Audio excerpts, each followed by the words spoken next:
Heavy hitters, without much doubt, brings with it the largest impact to the commoner format that we've seen since Uprising. It's not just the big, obvious cards like Concuss or Lead for Speed, nor is it simply the new heroes. There's the entire armor suite bringing temper and useful battle-worn equipment in a big way. As an inherently less efficient format, the Agility, Might, and Vigor tokens also carry a larger impact. The commoner power creep in this set is real, but that's not a bad thing, bringing a long challenge class like Brute to the forefront and upskilling our warriors and guardians. So today I'm doing a full set rundown of heavy hitters from the commoner format perspective. A huge shout out to our channel members for supporting what we do here.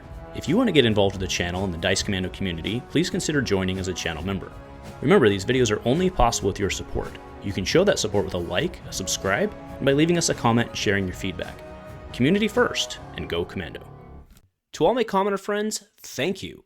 Together, you have completely changed the narrative around commoner. Engagement scores are up roughly 3x on commoner videos. But it's not time to pump the brakes. If you enjoy this video and other commoner content, like, comment, and subscribe to show not only myself, but the other content creators that this format matters. You all rock, and go Commando. Hey there, my flesh and blood friends. Welcome back to Dice Commando, and go again, a fabulous cast. That's right, we're doing a full commoner set rundown of heavy hitters, not just the weapons, not just the equipment. That's right, we're going to look at every single card. Some of them are duds, some of them are very much not. As I mentioned in the intro, I honestly do believe that this set is having the largest impact on the overall commoner meta in terms of shakeups, not just the top, but the overall meta that we've seen since Uprising, right? And I think that's a very safe statement. Uprising brought with it Fi, who was the leader in commoner for a very long time. Icelander, who is arguably the leader. Well, Ira's probably the leader right now, but we're getting into the weeds on that whole thing. But you understand my point, right? Big stuff coming out of this. Lot of impact. Dorinthea, I think, is playable again. Kassai pops. All sorts of options. And Brute, finally, I think not only playable, but maybe arguably good. Right, so let's start with the weapons, right? So just a reminder, you can play rare weapons and equipment at no cap anymore. So we do have to make sure to go through all of the equipment. Now, Mandible Claw, we've seen, it's actually a token. Ball Breaker, so if you discarded a card, it's, Ball Breaker is a mini Romping Club. We have Mini Meat Axe, which is literally a mini Meat Axe, okay? It is interesting, though, with the Meat Axe, that it is one-handed. So, the Rhinar deck actually runs Ball Breaker and Meat Axe. It's not horrible. I struggle with them both being 2 cost, why you probably wouldn't just run Claws. I think that's probably the right play if you're going to be in that situation. But as I'm going to make the argument in a video later, I think Romping Club's probably the right way. High Riser, I think, is a great weapon for this format. I don't think it's fine. It does exactly what we need it to do. It's not a breakpoint swing that they would have been guaranteed, but I don't think you see it. Like, why wouldn't you just play Titan's Fist? It seems like the right play to me. Right, Miller's Grindstone, I think, will find a home in certain decks, but I think Titan's Fist or Anothos, probably going to be your thing. Starry Saber speaks for itself. Hot Streak, had a video 2 days ago on Hot Streak where I kind of at the end got off track and talked about it in Commoner. Happens sometimes.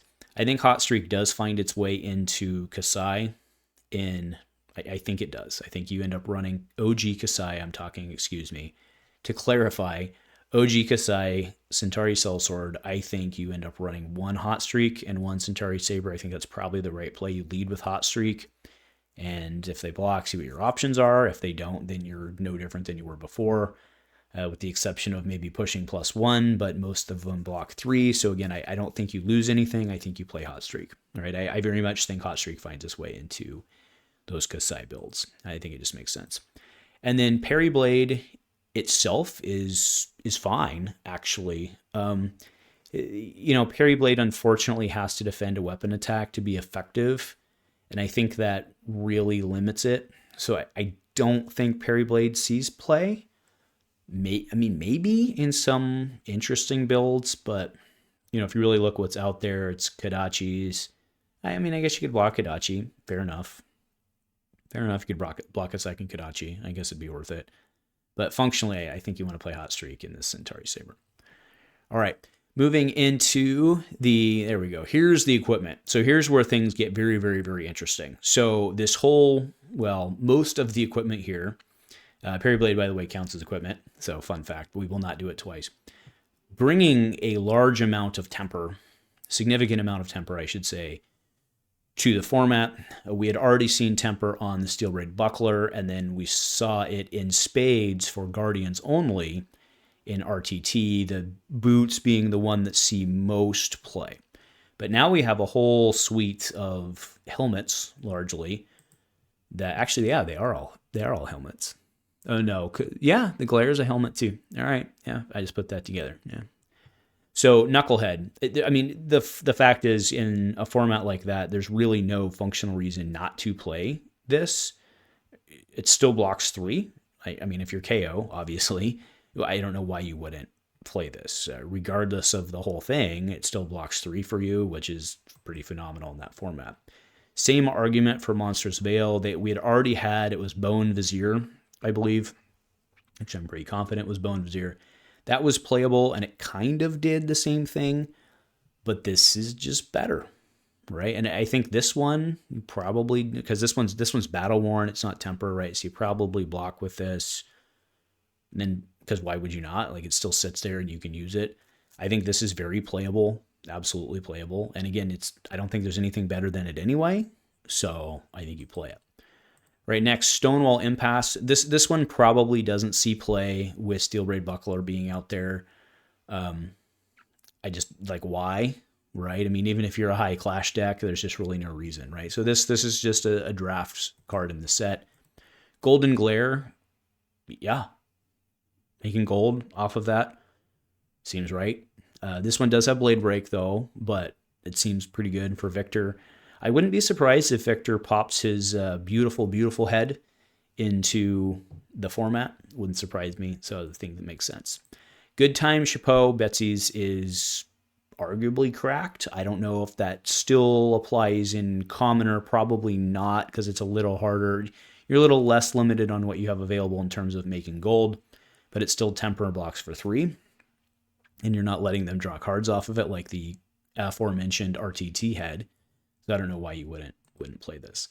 All right, same argument for Olympias. It just makes sense. It's temper, and it does have a pretty decent attack action to get him gold, or attack reaction, to get him gold when you need it. And again, you can pop it when you know you're going to hit. Makes sense. And then last, we have Hood of Red Sand. Again, there's no good helmet to both the cards, right, to the Gallia and then to Hood of Red Sand. The Warriors are usually playing just the Iron Rot helm.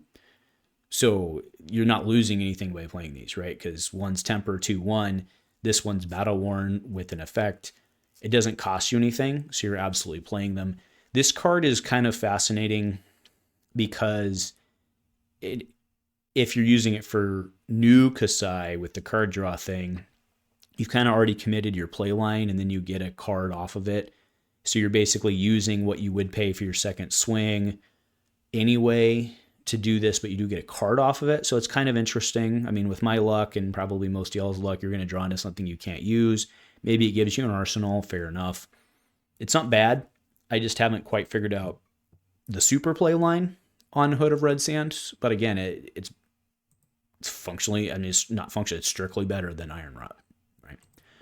Right. So we're going to start again here. Actually, why weren't those in...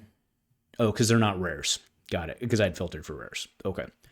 So raw meat, this whole series, there's 3 of these. This whole series where it combines both of the tokens together, I think are really good, but you won't play them when you have another option. For example, Brutes, they have Barkbone Strap, which is Barkbone Strapping, which is really good, right? So it has Battle Worn 1 and you can pop. This one's good, but you have to do things to make it good, and Barkbone's always just straight good. So I don't think you play raw meat, right? I think that tracks. Assault and Battery, obviously I'm only going to click on one for the full arc. It makes sense.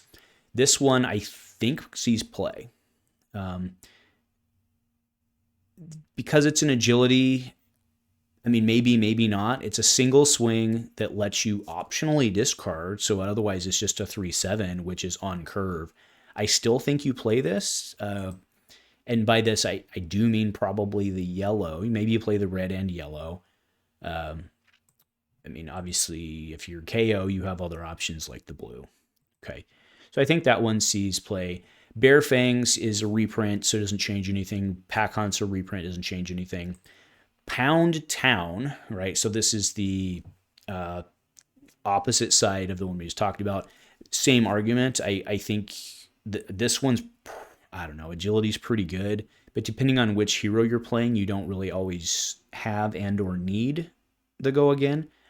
So Pound Town's always just functionally good because it'll always just come in on your next attack.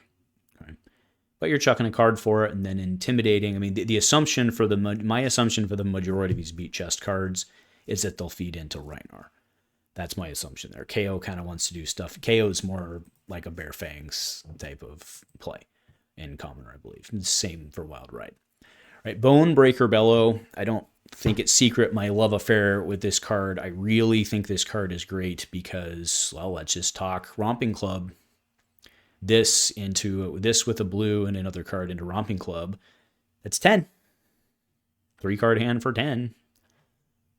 In Commoner, it's pretty good, right? Or 9, or 8, whatever. But that's pretty good with Intimidate coming in. I think that's really strong. Right, we have Smashback Alehorn, create Agility Might. Maybe. I don't think so though. If you do play that, there's certainly an argument for Raw Meat. But again, I think Barkrun Strapping is really good. All right, moving into the Guardian Equipment, Stand Ground. Again, same argument for me here. Now, the Guardians themselves don't have a chest piece worth playing. They do, by the way, in RTT. They have a Temper 2/1. So sure. But it gives them a Vigor token, right? So, which actually creates an interesting scenario, by the way, if you feed their Kodachi, because they can't pitch, right? You can't pitch unless you have to play. So if they're trying to lead with Kodachi and they, for some reason, don't have a way to consume that resource, they can't pitch to 0 and give their Kodachi go again, by the way, which is actually pretty hot. I saw that at the Gold Foil in Queenstown. Someone was intentionally playing that against Ira 2, try and jam them up, and I thought that was pretty hot. Because again, if they end up with a hand of all 0s, they're locked down. So I know I'm off topic here, but really cool, by the way, on that. So my point here on this is it better than that? Maybe. Is it better than the RTT chess piece? Maybe. Is it better than Crosstrap? Almost certainly not, I think. Crosstrap saves your butt when you're in trouble. Right, Command Respect. When this hits a hero, if it has greater than its base, destroy a card in their arsenal. I do not believe this card is as good as Concuss, for obvious reasons, which we'll talk about Concuss in a second. I think this card probably arguably sees play. I think there's value, if you look at the 3/7s, we're playing Cartilage Crush, Crush the Weak you want to play in case you run up against a Fi. But I think you could arguably take out Cartilage Crush for this. I know it's giving you 1 back. But if you're in any sort of like Pump Thump Bravo list, I think this makes sense to play. Just to threaten. Sure, maybe they're not even going to have a card in Arsenal. And to be fair, a lot of times in Commoner, the card in Arsenal is a D-React because you're not worrying about Command and Conquer and so on. I get it. And that's why I do think this one's less than the next one we'll talk about. But I think it's worth considering trying to find space. That said, you're not going to make it find space over Concuss. So when this hits a hero that has greater than its base discarded cards, amazing. Specifically, I'm talking about this version, the red version. For the aforementioned card as well, Command Respect, I don't think there's no reason, in my opinion, to play it in overcurrent cards in Commoner. Sure, it defends 3, but the blue only defends 4.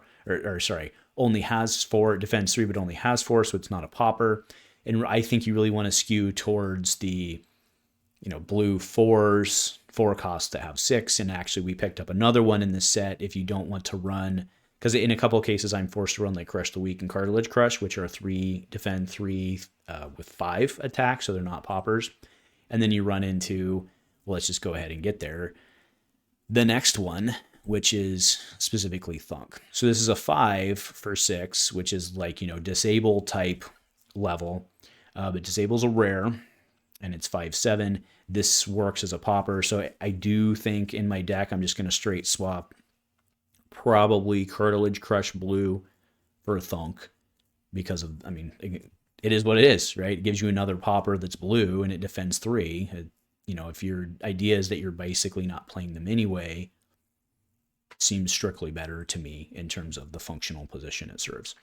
Right, so Concuss certainly going in, Blue Thunk certainly going in. Then come to Wallop. Wallop is a 4/7 that puts the 4/5 for the blue. I don't think you play this. Unless you're clashing, fair enough, that's an option. But I don't think you play this.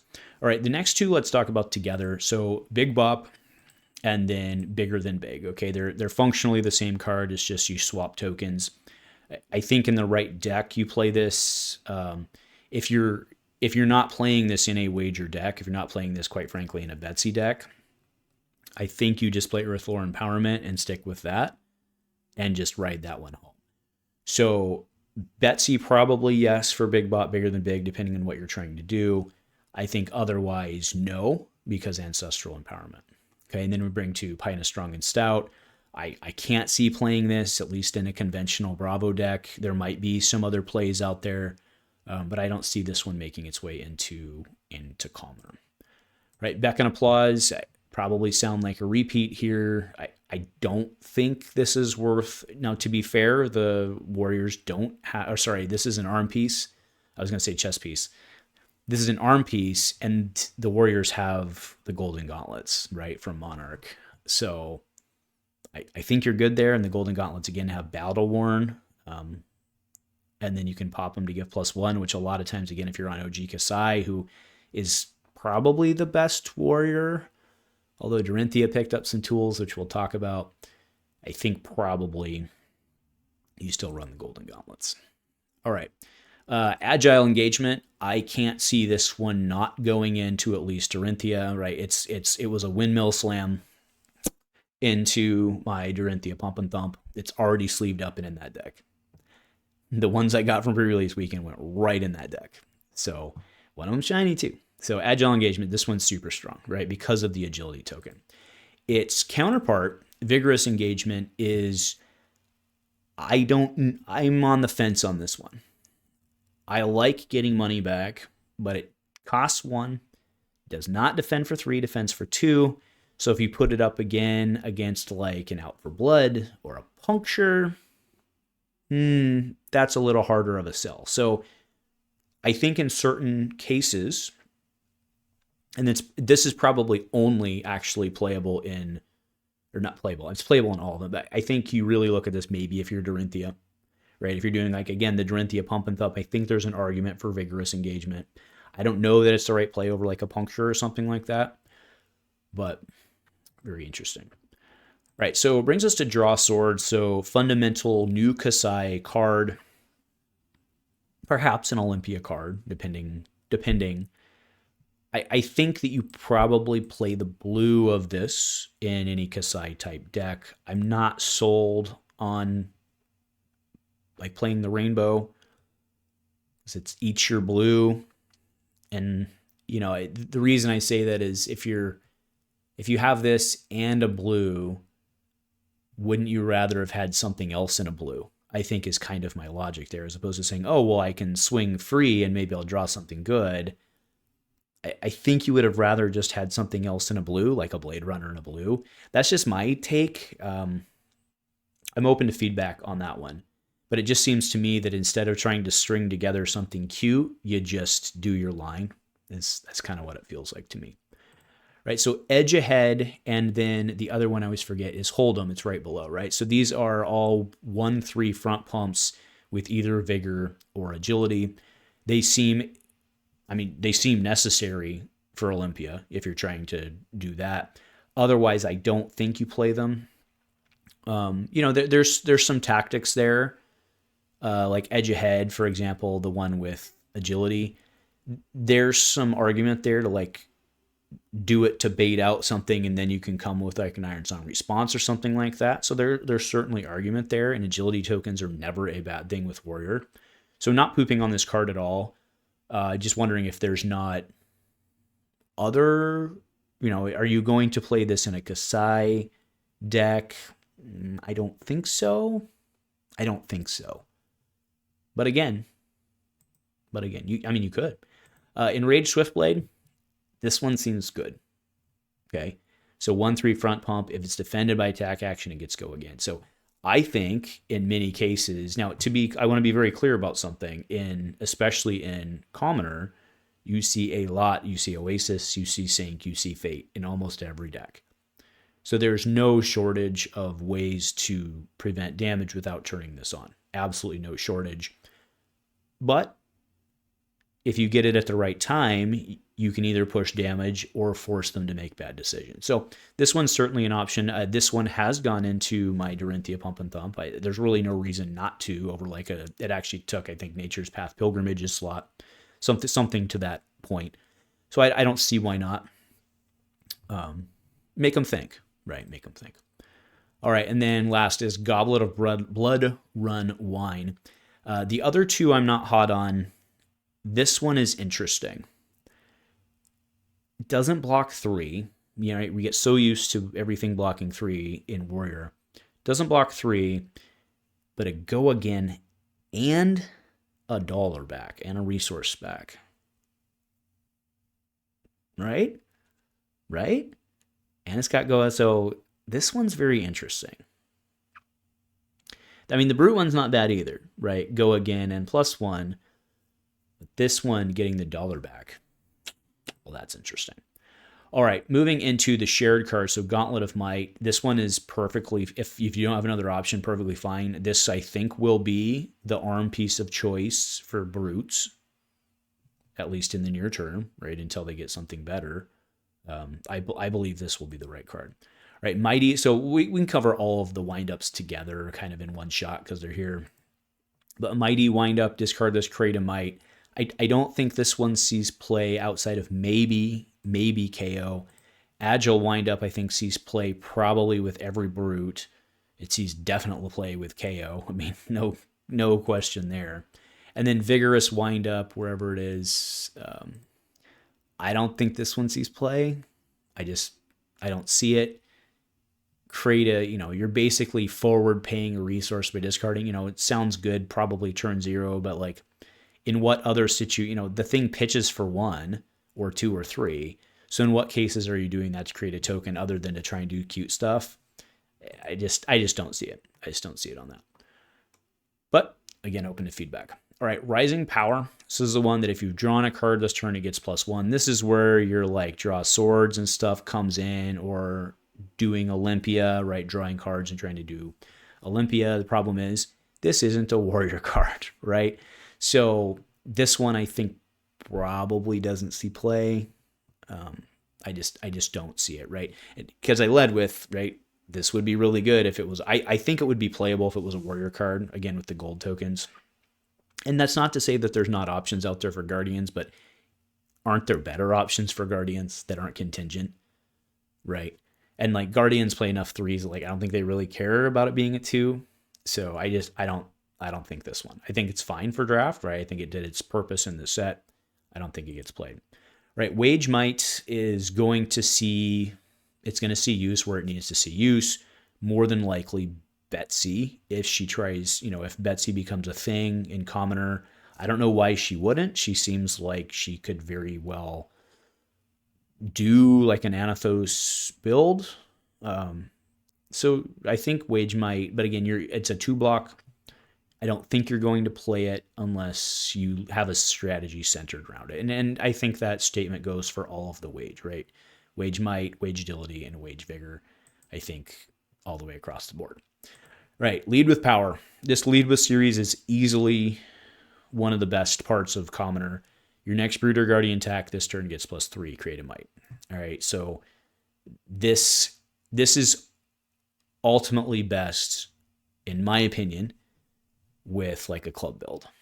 I think that's the best pair because you can do this with a blue, come in for 7 with a Might on the back.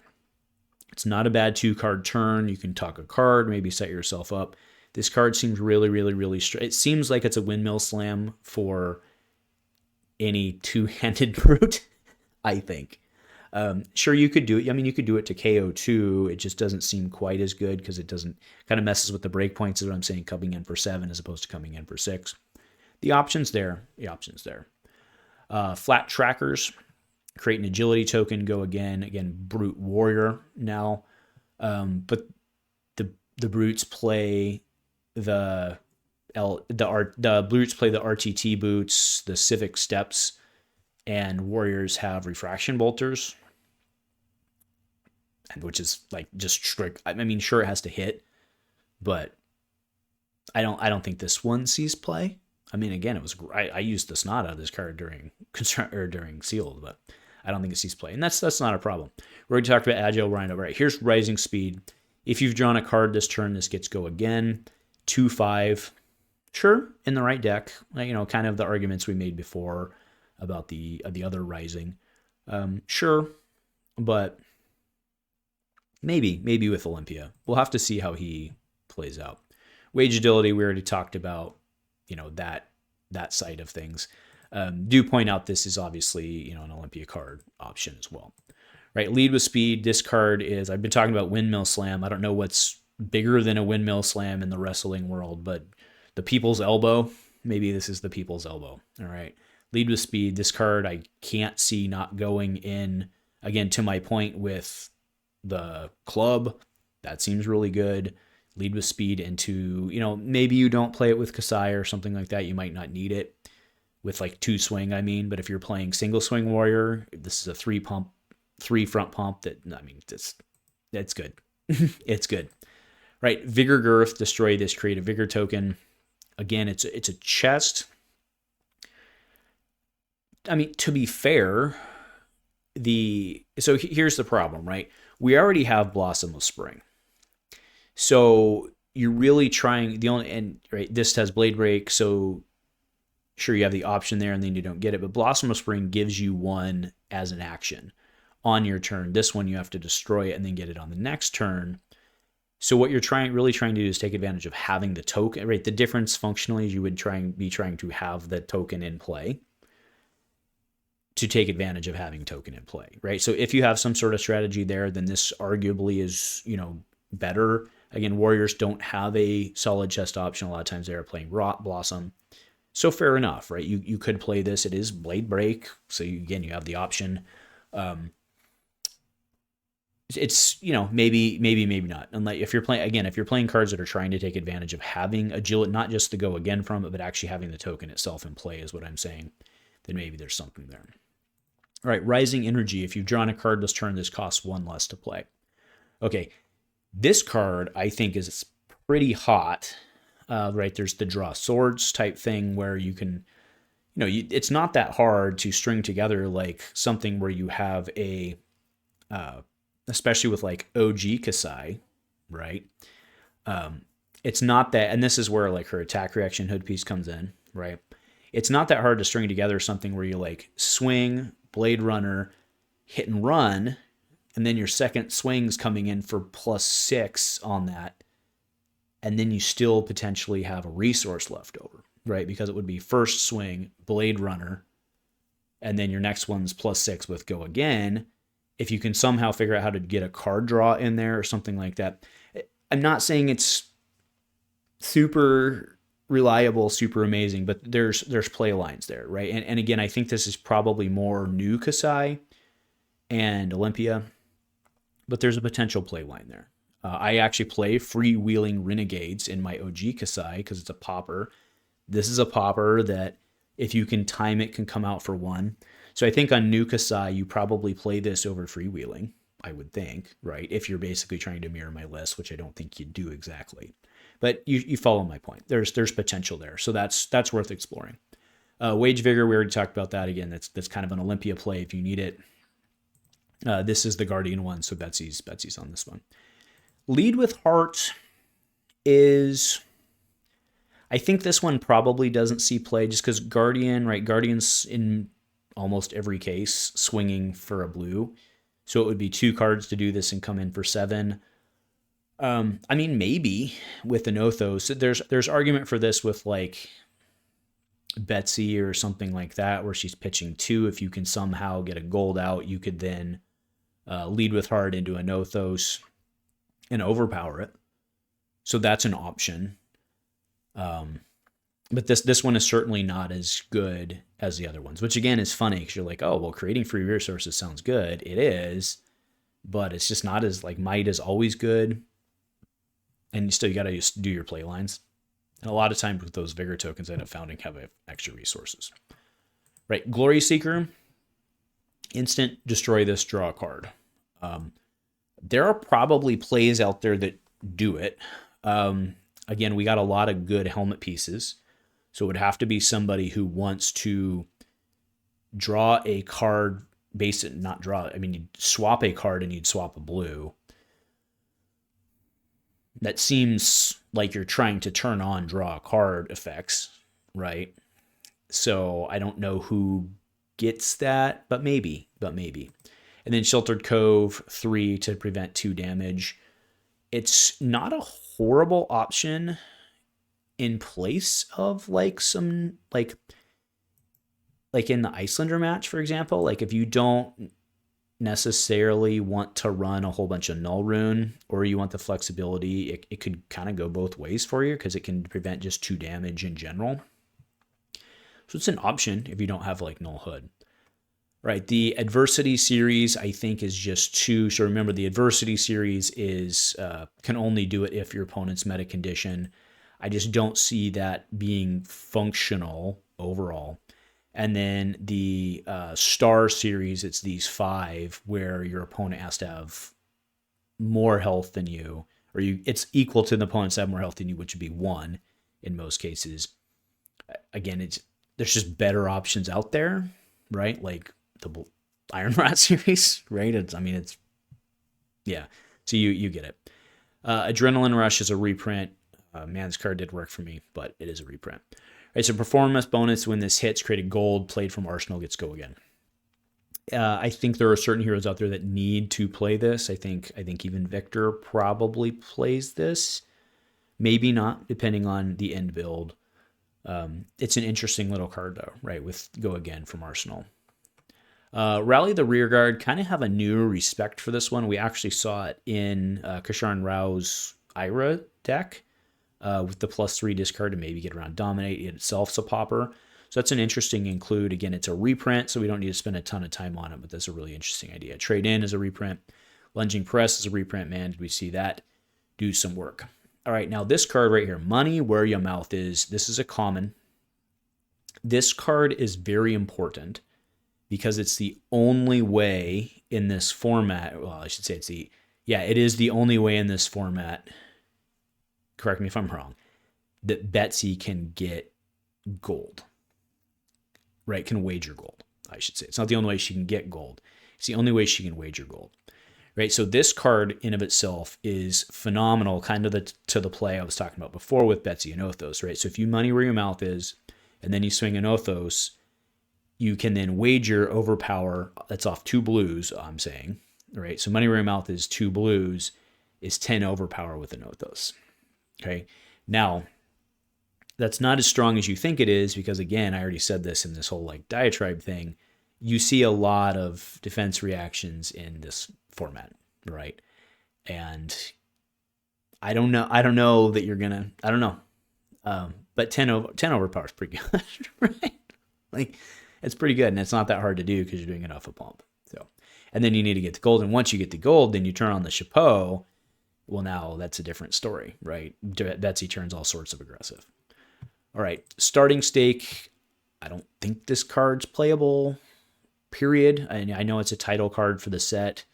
I mean, I guess to my point, I guess Betsy could play it so she has a gold to do things, but that seems like a really bad way for a Guardian to do what a Guardian wants to do in creating gold.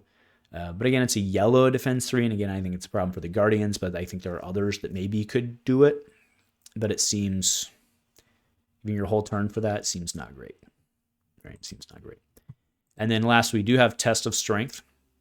So Test of Strength is another way, I guess, actually technically, for Victor and Betsy to get gold.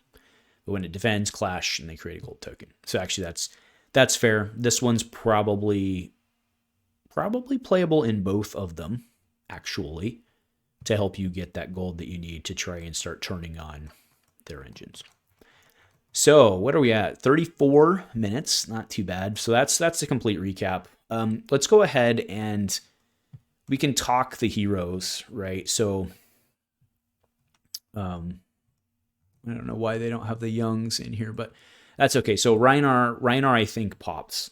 I'm really hot on Rhinar. I think I'm going to try him at the next crawl and see if I'm crazy or not. So we'll see. I think him with club has some very interesting, potential. I think we're going to see a fair amount of people with Kayo at the next one. I'll go ahead and shut this off since the heroes aren't there. Kayo, I think we'll see some of him at the next one because he's really fun. He's really aggressive. I do think he's susceptible to fatigue. Not probably as easily as Dash is, but I do think he's susceptible to fatigue in this format. Moving on to the Guardians, Betsy is someone who I really want to work. I really like that Anothos play that I was talking about. I think that she's probably not quite there yet. I think that a lot of the I think a lot of the Oldhim people are gonna flip into Victor. I think he can do what he wants to do in Commoner, because you can just run a whole bunch of big stuff. There's no lack of big stuff, and then try and do clashes and all that. So I think that's definitely an option for Victor. Betsy, I'm gonna have to tune Betsy because she feels very much like she has to stay in front, and it's a very uncomfortable play style as a Guardian to have to take damage to come back. Unless you know you're stripping cards, right? Which she's not, and she's only overpowering. And sometimes if they draw the right cards, even in a low armor format like this, like they could still just draw like 2 D-Reacts or a D-React and no Aces or whatever, right? So I think Betsy struggles. New Kassai, we'll see. I think OG Kassai gets real good. I think she goes up in stake. Olympia, I think, is probably okay. I think he's probably going to perform about the same as Dorinthea was performing, I think, where she, or he in this case, could show up and do okay with the right stuff, but will probably struggle to match either output or efficiency of other heroes. Mentioning Dorinthea, though, I'm pretty high on Dorinthea with some of the new tools for what she's going to be able to do. Her challenge, right, not having Warrior Valor and stuff like that was always a problem for her, of not being or having to spend a whole card to get the go again.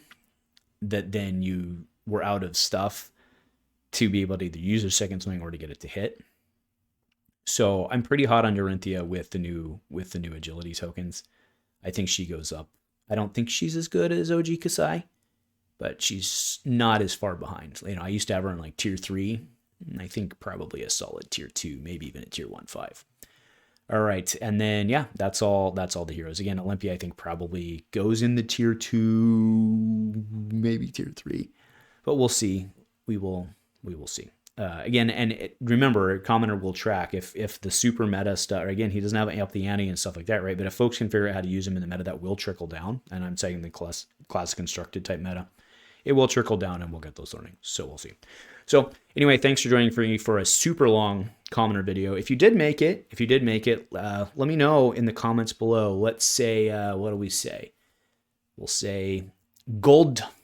Just put a gold in the comments. Let me know that you made it to the end. So anyway, folks, thanks for joining me. Go Commando and go Commando.